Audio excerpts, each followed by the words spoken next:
Now item number 29 to 31, Shri Nishikant Dubey ji. धन्यवाद सभापति महोदय। आज का दिन बड़ा ऐतिहासिक है सर। बड़ा बिल है। इस देश के 130 करोड़ लोगों को जिस बिल से राहत मिलने वाली है, जो बिल गांव, गरीब, किसान, महिला, बच्चे सबों को राहत पहुंचाने वाले हैं, उस बिल को लाने के लिए माननीय प्रधानमंत्री जी के प्रति हम आभारी हैं, माननीय गृह मंत्री जी के प्रति आभारी हैं कि उन्होंने बरसों बाद 163 साल बाद इस कानून को बदलने का फैसला किया। सुप्रीम कोर्ट में जब आप जाएंगे अध्यक्ष महोदय, तो वहां एक बड़ा अच्छा वाक्य है, यतो धर्मः ततो जयः। जहां धर्म है वहीं विजय। ये जो पार्लियामेंट है, ये पार्लियामेंट हमेशा जो सुदूर बैठा हुआ आदमी है, जो अंतिम व्यक्ति है, उसके लिए हम सभी सांसद यहां चर्चा करने के लिए आते हैं। और इसके लिए 2014 से जब से माननीय प्रधानमंत्री जी प्रधानमंत्री बने हैं, उनका एकमात्र लक्ष्य यही है कि किसी भी परिस्थिति में अंतिम व्यक्ति तक न्याय पहुंचे। कल काफी इसके ऊपर चर्चा हुई सभापति महोदय। मैं आपको बताऊं कि अंग्रेजों ने 2 चीजें इस देश में दी। ये बड़ा विद्वान सदन है, सभी इसके जानकार हैं। जो रविशंकर प्रसाद जी ने जहां से समाप्त किया, वहीं से शुरू करना चाहता हूं सर। इस देश में मैकाले ने 2 चीजें थी। एक, मैकाले ने एक ऐसी शिक्षा पद्धति दी जिसमें कि हमारे बच्चे किस तरह से चपरासी हो सकते हैं, किरानी हो सकते हैं, कैसे अंग्रेजों की गुलामी के लिए वो अक्षर लिखा पढ़ी कर सकते हैं। तो एक वो शिक्षा पद्धति दी, और एक ये 1860 का जो है इंडियन पेनल कोड, जिसको कि भारतीय न्याय संहिता हमने अभी नाम दिया इसे। और इसके ऊपर खूब चर्चा हुई। लेकिन माननीय प्रधानमंत्री जी ने जो 2 बड़े काम किए इस लोकसभा में 2019 से लेकर 2024 तक में, जो एक बड़ा काम हुआ कि उन्होंने दोनों चीजों को, गुलामी की जो 2 निशानी थी, जो मैकाले की शिक्षा पद्धति थी, वो नई शिक्षा पद्धति दी, और ये 1860 का जो इंडियन पेनल कोड था, उसको खत्म करने का फैसला किया। लेकिन मुझे दुख होता है सर कि जब यहां चर्चा होती है तो चर्चा ये होती है कि ये इंडियन पेनल कोड था, ये सीआरपीसी था, आप इसको बदल लें। मुझे ये नहीं लगता कि भारत की सभ्यता संस्कृति जो समझते हैं सर, वो अपने ऊपर उनको घमंड क्यों नहीं होता है, अपने ऊपर उनको विश्वास क्यों नहीं होता है। यहां जो सीआरपीसी आईपीसी की बात चल रही है, 2 चीजें इस देश में चली सर, जिसके आधार पर कि दंड मिलता था, न्याय मिलता था। वो याज्ञवल्क स्मृति था, जिनको कि वेद में, अपने हिंदुत्व होने में, भारतीय होने में जिनको घमंड हो, कि याज्ञवल्क स्मृति ऐसी थी जिसमें कि दंड निर्धारित था। और दूसरा जो है चाणक्य की अर्थनीति था, जिसमें कि दंड निर्धारित था। जो हमारे माननीय प्रधानमंत्री जी आज कह रहे हैं, वो चाणक्य से एक बड़ी प्रेरणा लेकर कह रहे हैं सर। चाणक्य क्या करता था, आपको कहानी याद है, आप तो वहां विभाग प्रचारक रहे सभापति महोदय, कि चाणक्य जो है, चाणक्य यदि किसी से व्यक्तिगत मीटिंग करते थे तो उसके लिए उनका दिया और बाती अलग होता था, और यदि सरकारी मीटिंग करते थे तो उसके लिए उनका दिया और बाती अलग था। इस तरह की भावना, यही माननीय प्रधानमंत्री जी कहते हैं कि ना खाएंगे ना खाने देंगे। उसी तरह से याज्ञवल्क स्मृति के आधार पर जो मिताक्षरी लॉ यहां लागू था, वो किस तरह का था? वो ये कहता था कि 80 साल के जो बूढ़े लोग हैं, उनके ऊपर किस तरह का न्याय होगा, जो 16 साल से कम उम्र के बच्चे हैं, उनके ऊपर क्या न्याय लागू होगा, जो महिलाएं हैं उनके ऊपर क्या न्याय लागू होगा, जो बीमार लोग हैं उनके ऊपर क्या लागू होगा। लेकिन हमने क्या किया, एक जो गुलामी की मानसिकता है, इस गुलामी की मानसिकता ने हमारी सोच को कंप्लीट बदल दिया। कंप्लीट इसीलिए बदल दिया सर कि हम अंग्रेजों की तो बात करते हैं, कि 1757 के बाद, पलासी के युद्ध के बाद अंग्रेज बहुत आए, अंग्रेजों का ये कानून है, अंग्रेजों वापस जाओ।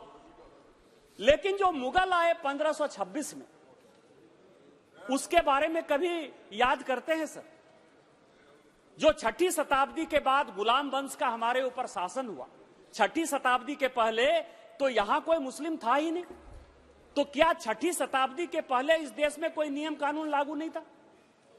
क्या इस शिक्षा पद्धति ने हमको अकबर बाबर पढ़ने के लिए मजबूर कर दिया तो हम अकबर बाबर, मैकाले और लॉर्ड हेडिंग्स ही पढ़ते रहे? क्या हमने कभी पढ़ने का कोशिश किया है कि किस तरह से याज्ञवल्क्य ने क्या किया, पुष्यमित्र शुंग ने क्या किया, चाणक्य की क्या थ्योरी थी, अशोका द ग्रेट हुआ तो उसने क्या किया? उसी तरह से उसके जो नियम कानून थे, क्या हमने इसके बारे में कभी सोचा? अध्यक्ष महोदय, तो मैं आपको यह बता रहा हूं कि माननीय गृह मंत्री जी ने 158 मीटिंग के अलावा हमारी ही सरकार, जिसको कि लगता है कि हमारी सरकार डेमोक्रेसी में बिलीव नहीं करती, बुलडोज करती है, अपोजिशन को सामने नहीं आने देती, उसके जानकारी के लिए मैं बता दूं कि हमारी सरकार में ही इतना दम था कि जिस बिल को हमने यहां इंट्रोड्यूस किया अध्यक्ष महोदय, और लगा स्टैंडिंग कमेटी में जाने के बाद कि इसमें और भी चेंजेस की आवश्यकता है, और स्टैंडिंग कमेटी ने, जिसमें सारे पॉलिटिकल पार्टी के लोग थे, उन्होंने जब कहा कि इस बिल को और बदलने की आवश्यकता है, तो उस बिल को हमारी सरकार ने वापस लिया और एक नए बिल के साथ हम आए, जिसमें कि स्टैंडिंग कमेटी के जितने भी रिकमेंडेशन थे उसको हमने जो है इंक्लूड किया। सर, जब स्टैंडिंग कमेटी में मैं गया तो 3 पुलिस अफसर, ब्रिजलाल जी जो इसके अध्यक्ष थे, और कल जो 2 लोगों का आपने भाषण सुना, इस एक्ट में क्या क्या चेंज हुआ है और क्या क्या अच्छा बात है मैं बताना चाहता हूं सर। सत्यपाल जी और बीडी राम, ये 3 जो है डीजीपी रहे, बड़े अपराइट अफसर हैं, इन्होंने बड़ी मेहनत की। कल इनके भाषण को भी सुना और मैं स्टैंडिंग कमेटी में जब था तब उसको सुना सर।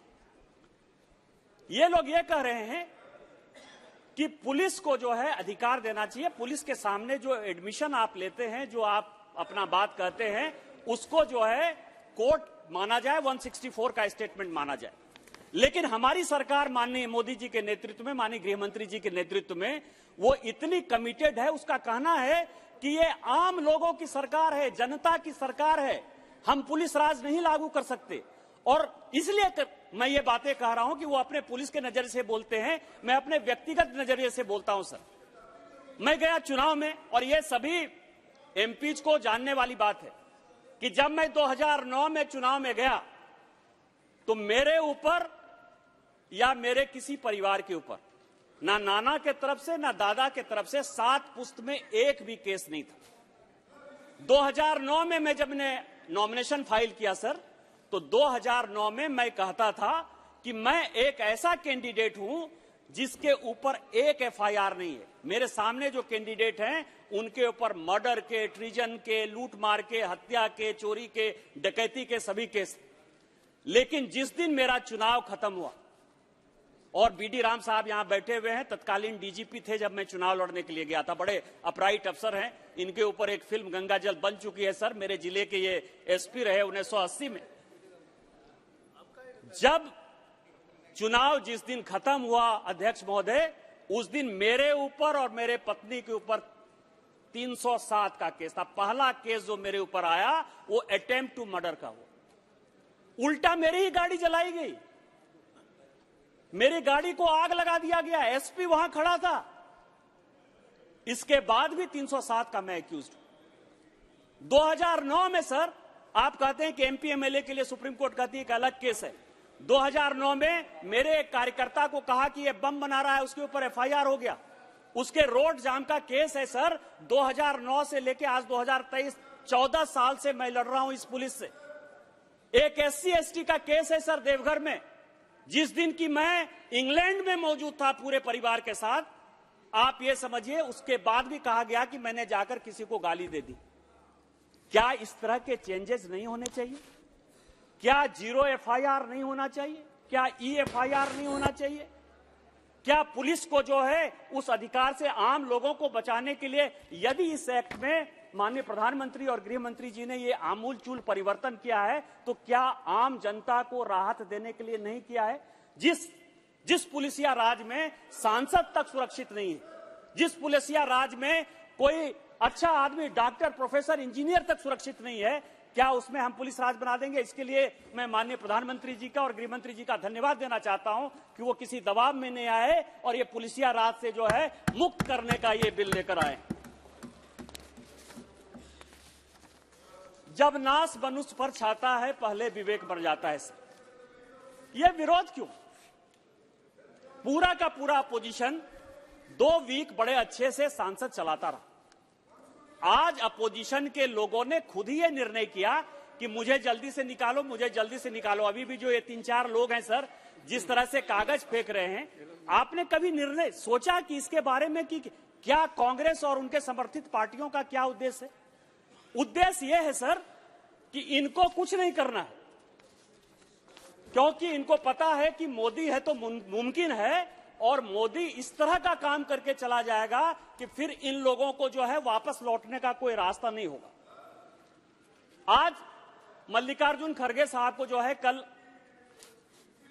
कैंडिडेट बनाया गया प्रधानमंत्री जी का। आप समझिए कि केवल लिप सर्विस किस तरह से कांग्रेस करती है और किस तरह का माहौल पैदा करती है।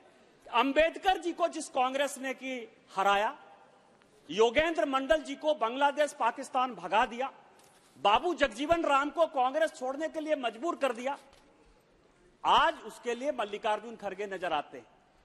उनको यह लगता है कि यह बिल यदि आ जाएगा तो शेड्यूल कास्ट, शेड्यूल ट्राइब को फायदा हो जाएगा। उनको यह लगता है कि कालेलकर कमेटी के बाद भी हमने ओबीसी रिजर्वेशन नहीं दिया, मंडल कमीशन के बाद भी ओबीसी रिजर्वेशन नहीं दिया, ओबीसी के जो अध्यक्ष रहे सीताराम केसरी जी, उनको हमने बेइज्जत करके कांग्रेस से निकाल दिया, फिर भी ओबीसी जातिगत जनगणना की बात करेंगे तो ये ओबीसी मूर्ख हैं। उनको लगता है कि ये जो बिल आ रहा है इसमें ओबीसी को फायदा होगा, इसीलिए वो उसका विरोध कर रहे हैं।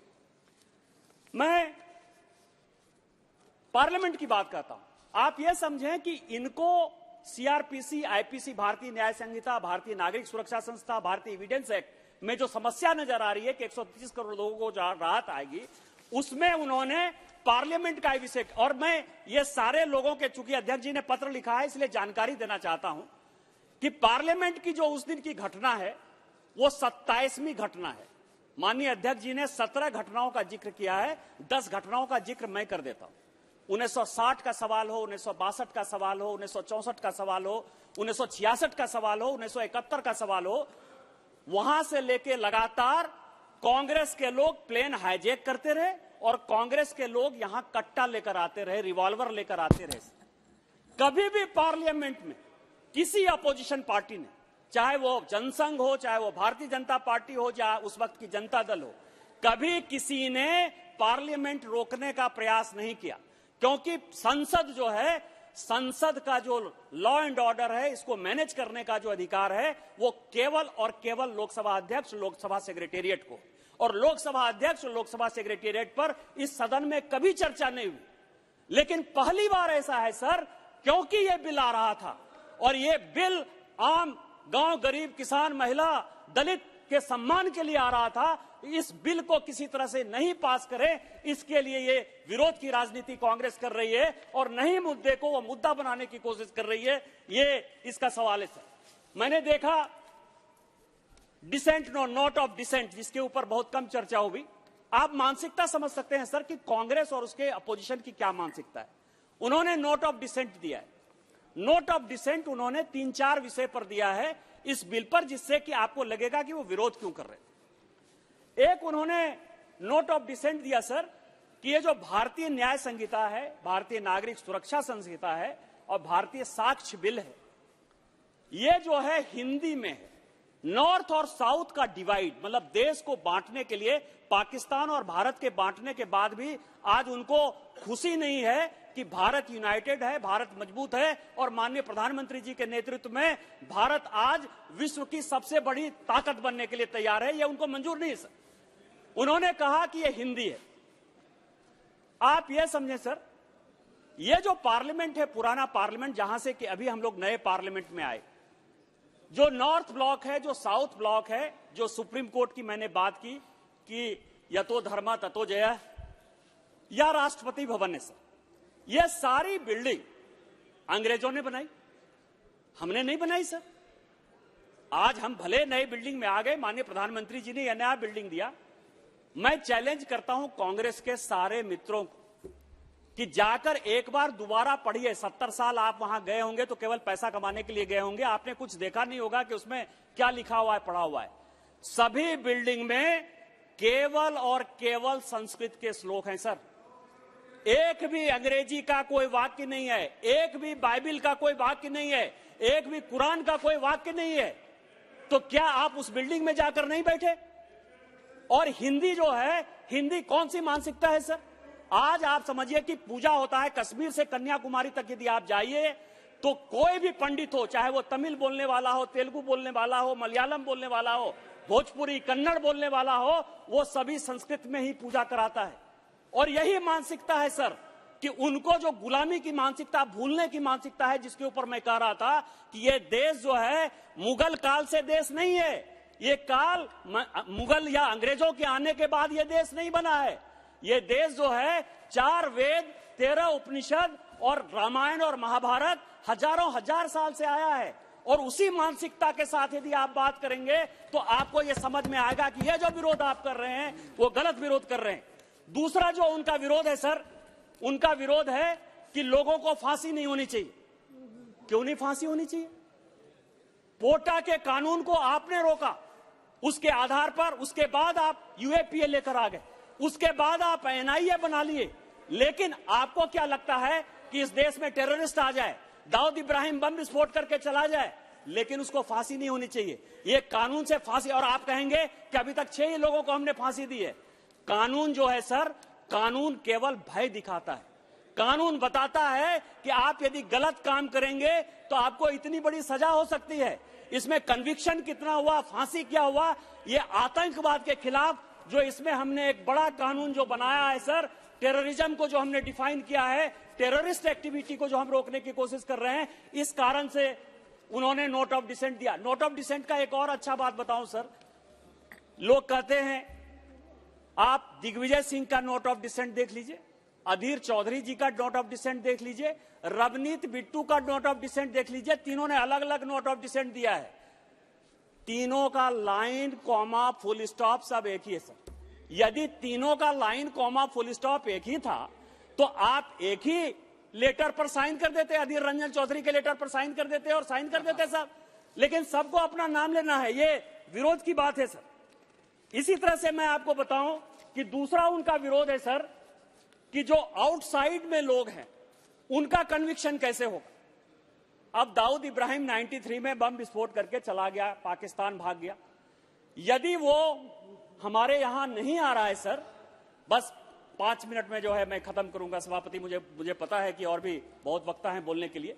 लेकिन दाऊद इब्राहिम यदि नहीं आ रहा है, उसकी संपत्ति यहां पड़ी हुई है, यदि उसने देश के खिलाफ विरोध किया, इतना बड़ा राष्ट्रद्रोह किया, तो क्या आप उसकी संपत्ति जब्त नहीं करेंगे? क्या उसके ऊपर जो है आपको फांसी की सजा नहीं करनी है? इसके लिए वो विरोध करते हैं। यदि विजय माल्या चला गया, नीरव मोदी चला गया, यदि वो चला गया और हमारे यहाँ के बैंक को जो है वो खाली खोखला करके चला गया, आम लोगों को परेशान करके चला गया, तो क्या आपको नहीं लगता कि उसको कन्विक्ट करें? वो कहीं यदि भाग गया तो उसको कन्विक्शन नहीं होना चाहिए? उसका विरोध है सर कि आप इस तरह का काम नहीं करिए, इससे एफडीआई नहीं आएगा, चीजें नहीं आएगा। मैं कल बता रहा हूं कांग्रेस की मानसिकता, हिंदी के विरोध की मानसिकता है, टेररिस्ट मानसिकता है, आउटसाइड इंडिया में जो लोग रहते हैं, ये उन्होंने नोट ऑफ डिसेंट में दिया है सर। मैं कोई नई बात आपको नहीं बता रहा हूं। दूसरा सवाल है, कई एक लोगों को मैं जानकारी दे दूं कि ये सरकार ऐसी है जो आम लोगों के लिए चिंतित है। हमारी तरफ से भी वक्ता बोलते रहे काफी कि अडल्ट्रेशन पर यह होना चाहिए, आंदोलन पर यह होना चाहिए। कई एक एक्ट ऐसे हैं जो स्पेशल एक्ट, एडल्ट्रेशन का अलग से एक्ट है, उसमें फांसी तक की सजा है, आजीवन कारावास की सजा है। इसीलिए आईपीसी में यदि ये धारा इस तरह से है तो इसमें आपको भारतीय न्याय संहिता में बहुत परेशान होने की आवश्यकता नहीं है सर। और चौथा जो उनका विरोध है सर, जो मेन विरोध है कि पुराना ही बिल है, उसको कट पेस्ट करके जो है हमने डाल दिया। अब आप ये बताएं कि आजादी का ये 75 साल है, हमारे पहले भी यहां सांसद होते रहे, इस पार्लियामेंट में किस तरह की चर्चा होती है सर? किसी को रोटी चाहिए, किसी को कपड़ा चाहिए, किसी को मकान चाहिए, किसी को स्वास्थ्य चाहिए। उसी तरह से महिलाओं के ऊपर यदि जुर्म होगा तो क्या सजा होनी चाहिए, गैंग रेप होगा क्या सजा होना चाहिए, टेररिज्म का होगा क्या सजा होना चाहिए। मैं आपको बताऊं कि कोई और भी अलग बातचीत हो सकती है क्या सर? हो सकती है। आर्म फोर्सेस के साथ हमारा बिहेवियर कैसा होना चाहिए, एडल्ट्री के साथ हमारा बिहेवियर कैसा होना चाहिए। हम 377 और एडल्ट्री के खिलाफ हैं। और मैं आपको बताऊं कि जो सुप्रीम कोर्ट ने यतो धर्म ततो जय की बात कही, तो उन्होंने जय की बात नहीं की, धर्म की तो बात ही नहीं कर रहा है। कोई भी धर्म जो है एडल्ट्री को और 377 को जो है अननेचुरल सेक्स को बढ़ावा नहीं देता है। सुप्रीम कोर्ट ने जो भी किया वो गलत किया और सारे लोगों ने आग्रह किया है, सरकार जो भी होगी सरकार बातचीत करेगी।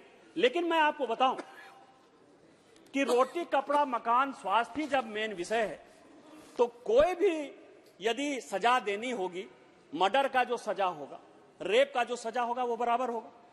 तो उसके लिए आप कहेंगे कि हमने जो है पुरानी बोतल में जो है नई शराब डाल दी या नई शराब जो है पुरानी बोतल में डाल दी। हम माननीय प्रधानमंत्री जी के और गृह मंत्री जी के शुक्रगुजार हैं कि उन्होंने जो मुगलों की निशानी थी, जो अंग्रेजों की निशानी थी, उसको मिटाकर भारतीय परंपरा को स्थापित करने के लिए ये बिल लाने का फैसला किया है, भारतीय मानसिकता के साथ कि हमारे यहाँ पिता का पुत्र के साथ, पत्नी के साथ, ज्वाइंट फैमिली में किस तरह का संबंध होता है, वो लेकर आए हैं। अंत में मैं दिनकर की एक कविता के साथ माननीय प्रधानमंत्री जी और गृह मंत्री जी का जो है धन्यवाद देना चाहता हूं कि कह दे शंकर से आज कहे, क्योंकि मैं बाबा बैद्यनाथ के क्षेत्र से आता हूं सर, 12 ज्योतिर्लिंग के क्षेत्र से, कि कह दे शंकर से आज कहे, वो प्रथम दिव्य फिर एक बार कहे, सारे भारत में गूंज उठे हर हर बम बम का जयकारा, हर हर बम बम का जयकारा, और जो भारतीय सभ्यता और संस्कृति है वो फिर से कायम हो, 130 करोड़ लोगों को न्याय मिले। आपने मुझे वक्त दिया, इन्हीं शब्दों के साथ जय हिंद जय भारत। श्री असदुद्दीन ओवैसी जी। चेयरमैन सर, ये राज्यसभा के माननीय सदस्य